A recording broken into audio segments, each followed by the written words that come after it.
ভারতের রাজস্থান রাজ্যের সীমান্তবর্তী এলাকায় পাকিস্তানের আধা সামরিক বাহিনী পাকিস্তান রেঞ্জার্সের এক সদস্যকে আটক করেছে সীমান্ত নিরাপত্তা বাহিনী।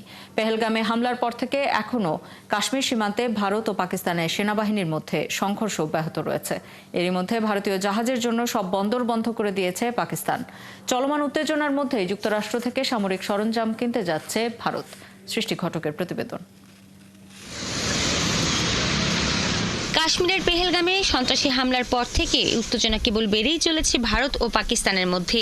হামলায় পাকিস্তানের জড়িত থাকার অভিযোগ তুলে গেল কয়েকদিনে দেশটির বিরুদ্ধে নানা পদক্ষেপ নিয়েছে দিল্লি। এরই অংশ হিসেবে ভারতের আকাশসীমা ও বন্দর পাকিস্তানের জন্য বন্ধ ঘোষণা করা হয়েছিল। এবার একই পদক্ষেপ নিয়েছে ইসলামাবাদও।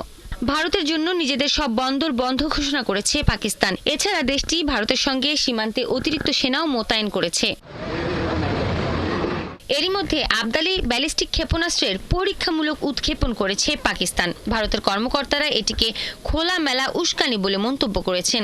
450 কিলোমিটার রেঞ্জের এই ক্ষেপণাস্ত্র পাকিস্তান সিন্ধু মহড়ার অংশ হিসেবে পরীক্ষা করেছে বলে জানিয়েছে। একই দিন রাজস্থানের ভারত পাকিস্তান সীমান্তে এক পাকিস্তানি রেঞ্জার সদস্যকে আটকের দাবি করেছে ভারত। এর আগে জম্মু ও কাশ্মীরের পেহেলগামে সন্ত্রাসী হামলার পর দুই দেশের মধ্যে উত্তেজনা বৃদ্ধির মধ্যে পাকিস্তানের আধা সামরিক বাহিনীটি বিএসএফ এর এক জওয়ানকে গ্রেপ্তার করে। এর প্রায় 2 সপ্তাহ পর এই ঘটনা ঘটল। বিএসএফ জওয়ান পূর্ণম কুমার শকে 23 এপ্রিল পাঞ্জাবের পাক ভারত আন্তর্জাতিক সীমান্ত থেকে গ্রেপ্তার করেছিল রেঞ্জার্স। পরে ভারত তীব্র প্রতিবাদ জানালেও তাকে হস্তান্তর করেনি পাকিস্তান। এদিকে চলমান উত্তেজনার মধ্যেই ইন্দো প্রশান্ত মহাসাগরীয় অঞ্চলে সামুদ্রিক নিরাপত্তা বাড়ানোর লক্ষ্যে ভারতের কাছে 13 কোটি 10 লাখ ডলার মূল্যের সামরিক সরঞ্জাম বিক্রি করতে যাচ্ছে যুক্তরাষ্ট্র। এ সংক্রান্ত একটি ফাইলে অনুমোদনও দিয়েছে মার্কিন পররাষ্ট্র দপ্তর।